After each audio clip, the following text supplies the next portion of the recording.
Bonjour à tous, c'est Dylan et je fais cette nouvelle vidéo aujourd'hui pour vous présenter les raisons qui devraient vous pousser à être entrepreneur. Avant de commencer, je tiens à faire une petite précision. Je sais que le monde de l'entrepreneuriat n'est pas fait pour tout le monde. Tout le monde ne le veut pas et tout le monde ne le peut pas non plus. Mais je fais cette vidéo parce que le monde de l'entrepreneuriat a encore une image qui fait très peur et il y a beaucoup de personnes qui n'osent pas se lancer à cause de plusieurs mythes qui tournent autour de l'entrepreneuriat. Le premier mythe est celui de la sécurité de l'emploi. Beaucoup de personnes pensent qu'être entrepreneur est un risque, contrairement au salariat qui est censé vous garantir votre boulot à vie. Mais à moins que vous ne soyez fonctionnaire, c'est un mythe parce qu'une entreprise peut aujourd'hui vous remercier du jour au lendemain pour de multiples raisons. Après, vous êtes peut-être convaincu qu'elle ne le fera pas parce que vous y êtes en place depuis des années, qu'elle se porte très bien et je ne vais pas essayer de vous contredire, mais ça ne veut pas dire pour autant que vous êtes plus en sécurité qu'un entrepreneur. Parce que l'entrepreneur peut quant à lui se faire licencier uniquement s'il a cédé plus de 50% de ses parts. Donc ce qu'il vous reste à faire, c'est de ne pas céder plus de 50% de vos parts. Le deuxième mythe est celui du risque financier. Le vrai risque pour un entrepreneur est de ne pas faire de chiffre d'affaires, ou du moins pas assez, pour se verser un salaire à la fin du mois et subvenir à ses besoins. Alors que quand vous êtes salarié, quoi qu'il arrive, vous êtes assuré de toucher votre salaire chaque mois.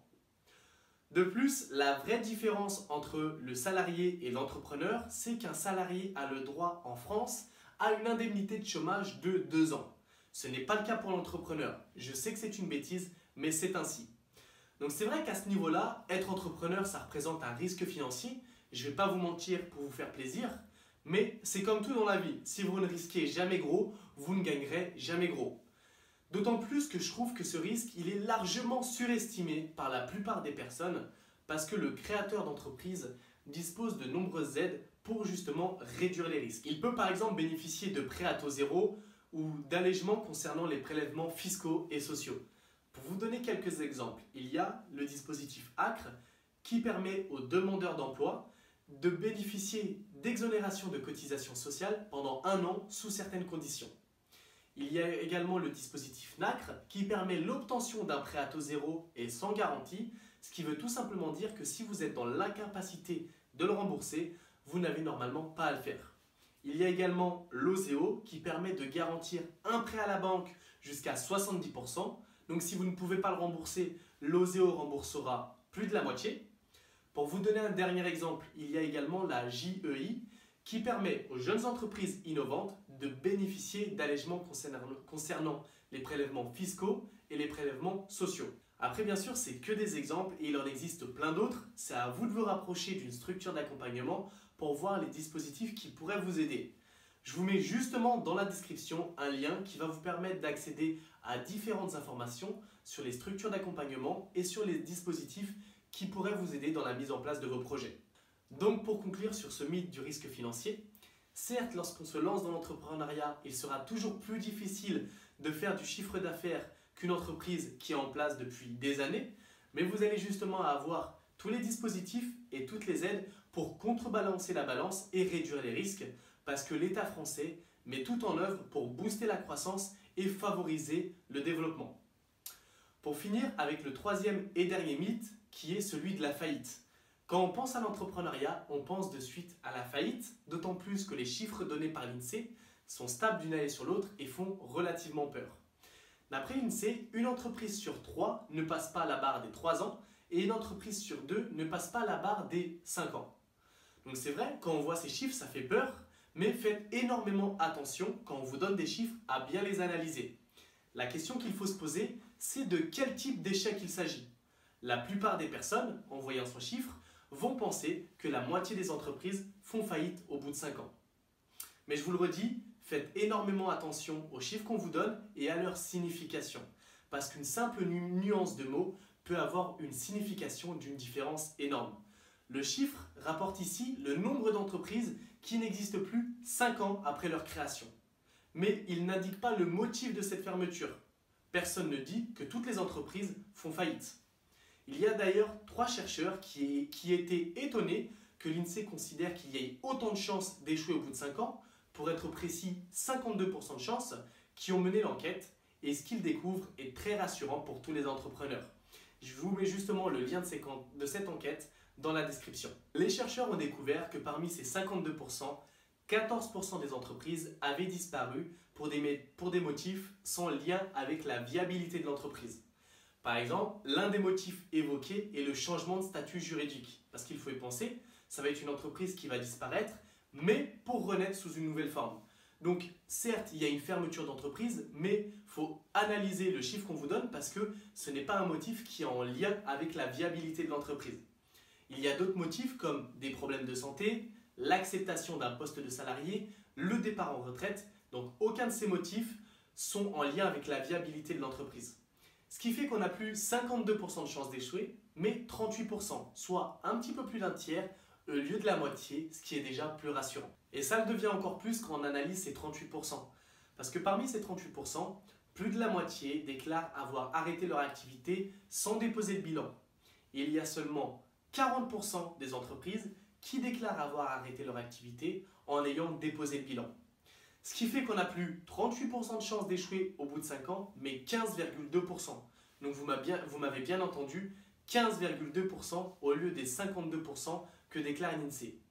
Ce qui a de quoi briser le mythe d'une entreprise sur deux fait faillite. Pour encore plus vous rassurer, sachez que parmi les 15,2% des entreprises qui déclarent avoir déposé le bilan, il y a 61% des entrepreneurs qui déclarent n'avoir aucune dette. Et seulement les 39% restants ont des dettes comprises entre 8 500 et 11 000 euros. Donc honnêtement, si vous vous lancez dans l'entrepreneuriat, est-ce qu'une dette de 11 000 euros vous paraît insurmontable? Donc osez vous lancer, soit vous allez réussir, soit vous ferez malheureusement partie des 15,2% avec peu de dettes, voire pas du tout. Mais de toute façon, ne considérez pas ça comme de l'argent jeté par les fenêtres parce que vous allez toujours acquérir énormément d'expérience, ce qui va vous permettre de rebondir. Parce que vous devez le savoir, l'expérience acquise dans l'entrepreneuriat a souvent une valeur inestimable. Après, je veux quand même faire une précision. Ce n'est pas parce que vous vous rendez compte que finalement le risque il est moins important que vous devez prendre ça à la légère. Il s'agit d'une moyenne, donc bien sûr qu'il y a de nombreuses disparités. Et si vous la coulez douce, si vous ne travaillez pas, bien sûr que vous pouvez finir avec des dettes beaucoup plus importantes. Le but de mon message, c'est de combattre le mythe d'une entreprise sur deux fait faillite parce qu'à cause de ce mythe, il y a plein de personnes qui n'osent pas se lancer. Donc ce que vous devez retenir, c'est d'oser vous lancer parce que finalement, le risque il est moins important, mais également de travailler dur et de ne pas vous reposer sur vos lauriers parce qu'on vous donne l'opportunité de réussir, donc ne la gâchez pas. Pour terminer, j'aimerais vous présenter 5 points qui devraient vous montrer qu'être entrepreneur a de nombreux avantages. Le premier point, c'est la liberté et l'indépendance. Certes, lorsque vous êtes entrepreneur, vous allez sûrement devoir travailler beaucoup plus que si vous êtes salarié. Mais vous allez au moins avoir l'indépendance et la liberté de vos choix et de vos décisions. Vous connaissez certainement la célèbre citation du philosophe chinois Confucius qui dit « Choisis un travail que tu aimes et tu n'auras plus jamais à travailler un seul jour de ta vie. » Donc comme je vous l'ai dit, en étant entrepreneur, vous allez sûrement plus travailler, mais vous allez au moins pouvoir choisir de travailler sur des choses qui vous plaisent. Bon, peut-être qu'au début, vous allez devoir tout faire par vous-même, mais voyez sur le long terme, quand vous allez suffisamment vous développer pour pouvoir déléguer ce qui ne vous plaît pas à vos employés. Je vous assure, il vaut mieux travailler 10 heures sur quelque chose qui nous plaît que 2 heures sur quelque chose qui nous déplaît. D'autant plus que si vous êtes salarié et que votre patron vous demande de faire une tâche que vous détestez, vous n'avez pas le choix, vous êtes obligé de la faire. Le deuxième avantage est de pouvoir augmenter ses revenus. Même si je serais le premier à le dire, il ne faut pas le faire pour l'argent, il faut être passionné. L'argent est quand même un point très important, même si en France on a du mal avec ça, on ne va pas se le cacher. Si vous voulez être libre et indépendant, vous devez pouvoir augmenter vos revenus. Après bien sûr, ça va demander du travail, des sacrifices, mais posez-vous simplement la question entre travailler dur mais ne pas avoir à vous soucier de vos fins de mois, pouvoir offrir à votre famille les vacances qu'ils souhaitent, pouvoir offrir à vos enfants les études qu'ils souhaitent et travailler moins dur mais devoir vous soucier des fins de mois et de devoir dire à vos enfants, à votre famille je ne peux pas te payer ci, je ne peux pas te payer ça, qu'est-ce que vous préférez? Je pense que la réponse elle est vite trouvée. D'autant plus qu'il a été prouvé grâce à différentes études scientifiques qu'un cadre fait gagner à son entreprise 3 à 4 fois son salaire. Donc ça prouve qu'en moyenne, vous êtes prêt à gagner 3 à 4 fois moins que ce que vous valez vraiment. Le troisième avantage est celui de la création de valeur. En étant entrepreneur, vous allez pouvoir créer et apporter de la valeur. Et je trouve que c'est quelque chose de magnifique. Même si vous reprenez un concept déjà existant, une boulangerie, une épicerie, vous allez forcément apporter de la valeur. Et même la personne qui pense qu'un entrepreneur qui reprend un concept existant avec les mêmes recettes n'apporte pas de valeur, eh bien cette personne se trompe. Parce qu'auparavant, vous n'aviez pas la possibilité de trouver ces recettes-là dans cette nouvelle ville. Donc forcément, cet entrepreneur a apporté de la valeur. Donc osez vous lancer, vous allez pouvoir créer et apporter de la valeur. Et je trouve que c'est vraiment formidable de pouvoir se dire que sans vous, même si c'est à une échelle minuscule, le monde aurait été différent. Et ça m'emmène au quatrième point, en apportant et en créant de la valeur, vous allez ressentir un sentiment de fierté et c'est vraiment l'une des meilleures sensations.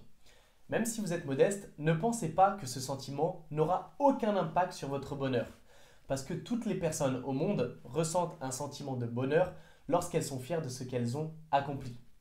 Le problème, c'est que la plupart des personnes ne sont pas prêtes à faire les sacrifices nécessaires pour ressentir ce sentiment.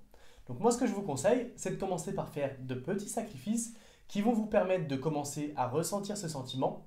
Et grâce à ça, vous allez voir la puissance de ce sentiment et vous allez vouloir faire des sacrifices plus importants pour continuer de ressentir ce sentiment. À tous ceux qui sous-estiment sa force, sachez que ce que je vous dis est purement scientifique. Vous connaissez sans doute la pyramide de Maslow, qui est une étude sur les besoins que doivent remplir tous les êtres humains pour accéder au bonheur. Cette étude nous explique que nos besoins suivent une hiérarchie bien précise et que nous accédons au cran supérieur que quand le cran d'en dessous est validé.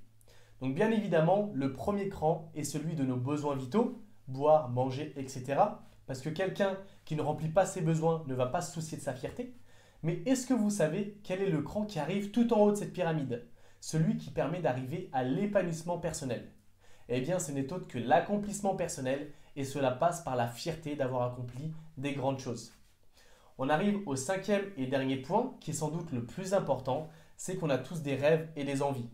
Mais peu de personnes se donnent réellement les moyens d'entreprendre pour réaliser leurs rêves et leurs envies. Vous devez le faire parce que sinon, vous allez risquer d'arriver en fin de vie avec des gros regrets et je vous assure que c'est très difficile à porter. Je ne vais pas plus détailler ce point parce que ça sera sûrement le sujet d'une autre vidéo si ça vous intéresse, mais demandez-vous simplement entre arriver en fin de vie et n'avoir aucun regret parce que vous avez osé, ou arriver en fin de vie et vous demander qu'est-ce qui se serait passé si vous aviez osé plus, qu'est-ce que vous préférez? Cette vidéo touche à sa fin, j'espère que vous avez bien compris le message que je veux faire passer. Je ne veux pas convaincre toutes les personnes de devenir entrepreneurs, je veux seulement convaincre les personnes qui souhaiteraient devenir entrepreneurs mais qui n'osent pas à cause de plein de mythes qui tournent autour de l'entrepreneuriat. Donc osez vous lancer, comme je vous l'ai présenté, il y a plein de mythes qui sont faux et le monde de l'entrepreneuriat est finalement moins risqué qu'on pourrait le croire. Donc si cette vidéo vous a plu, n'hésitez pas à la liker, partagez-la à vos amis qui ont besoin de se lancer dans l'entrepreneuriat, dites-moi dans les commentaires si elle vous a plu, pensez à me suivre sur mes différents réseaux sociaux, je vous mets tout ça dans la description. Si vous voulez vous lancer dans l'entrepreneuriat, je vous offre la possibilité de participer à mon défi 5 jours pour devenir plus ambitieux et changer de vie. Je vous mets le lien dans la description. N'oubliez pas de vous abonner et moi, je vous dis à très bientôt pour une nouvelle vidéo.